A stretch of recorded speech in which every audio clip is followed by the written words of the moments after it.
All right. Quite the shakeup at the White House that we're learning about. All these details. Communication aide and former Apprentice star Omarosa Manigault Newman is leaving. The White House confirming her resignation today. She will leave next month. But I want to talk to the woman who broke the story, April Ryan, CNN political analyst and White House correspondent for American Urban Radio Networks. April, what the heck happened?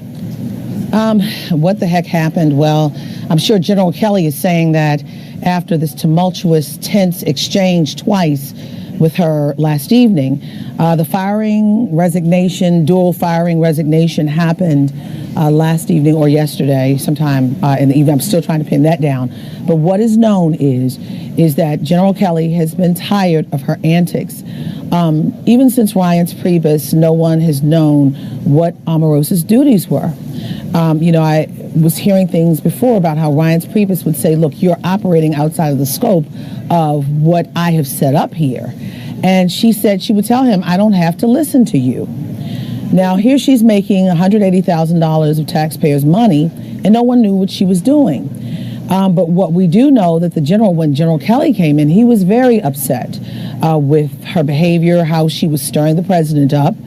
I would say she was the mood changer for the president. The president would be in a good mood, they say, and then she would go in and point out an article or something, a news piece, and it would turn the president's mood.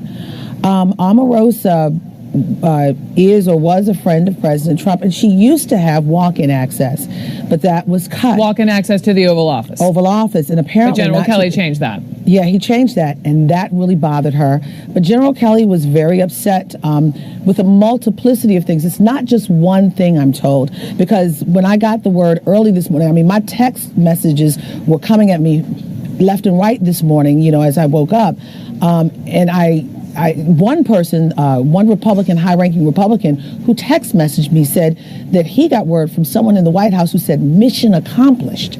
So mission accomplished? Yes. So the issue is, it's not just Omarosa making General Kelly upset. It's the whole scope. She does not have. She did not have warm feelings with everyone there. So can we be specific? I mean, when you talk about General Kelly was fed up with her antics, what was she doing? What was she saying that was so upsetting to him? She would cause problems within the White House. No one knew what she was doing. She would leave, and it's just a whole different thing. And then also this wedding issue. You're going to bring your bridal party into the White House. So she was getting married, and she wanted to. Did she want to have her wedding initially at the White House? I don't know what she wanted to do, but I know that she brought her bridal party in to take pictures, and that's not. Even though you work there are certain protocols that are in place, and it trivialized the White House. And then I understand during the back and forth last evening, when they were working out the negotiation or what have you for her to resign and leave January 20th, she was upset. It did not sit well with her. She was saying things like, I helped elect Donald Trump. And she said, I brought the black vote. And General Kelly said, no, you did not. It's not there. I brought the black vote. I brought the black vote. That's what she said. Yeah. And so whatever happened, they were back and forth. There were so many different things. I mean, I'm reporting on it. I've already put out a story on it, and I've talked about it already. But there was a back and forth. I mean, he cited things about how she doesn't get along with the new head of the HBCU initiative. It's just so many different things. And then, that portion of the fight ended. But it didn't sit well with Omarosa. Not only that, not only did Omarosa get fired, but her assistant was fired. So then after that, General Kelly left, but it did not sit well with her. She decides to move on and try to, before I go there, she even said to General Kelly, does the president know? He said, yes, he signed off on it. And she said, well, I want to call Donald. And he said, this is not like going to the principal's office. It's done. It didn't sit well with her when they finished that exchange. She decides, from my sources, to go to the White House, go to the residence of the White House, where, again, she does not have walk-in privileges anymore. General Kelly was called, and she continued to try to go in from what I'm hearing. And General Kelly was called, and he came over, and he told the Secret Service to get her out of here. What? So I don't know if she's going to live out her days at the White House until January 20th. But I mean, if you're escorted off campus, you're vulgar, you're screaming and things of that nature. Not only that, not a good thing. Right. And not only that, I'm hearing from sources, people are calling and texting me from everywhere.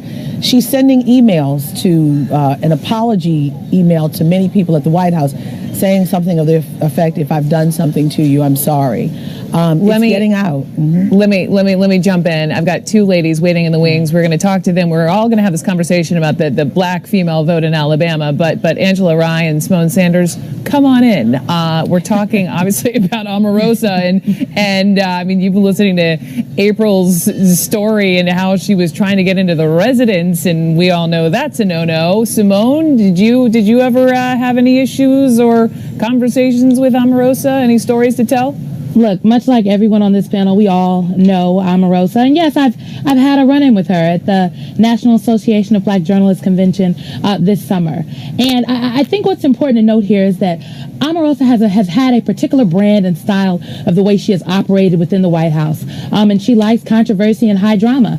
This White House likes controversy and high drama, and so it was only up until recently, apparently, that the White House decided that this has gone too far where Omarosa is concerned, and she had to be removed. But absolutely, she accosted me in the corner at a National Association of Black Journalists Convention in full display in the lobby of a hotel where everyone could see with the former president in the restaurant. And so this is I'm not shocked that this happened. And that same weekend, she came and saddled up next to me trying to do something, again, with the former president of the NABJ, who she's friends with, to stir up some controversy. And we also know, we remember that famous tape with Ed Gordon, where I guess it was Friday, where she was battling it out on the stage. It was very unladylike. It was very, it was ugly. But the White House also, and absolutely, but the White House condoned this. And so, while again, I'm no fan of Omarosa, I will say that I find it interesting that the high drama person the high drama, high profile African American individual in the White House is no longer to be tolerated. But there are lots of other problematic high drama individuals that still have jobs.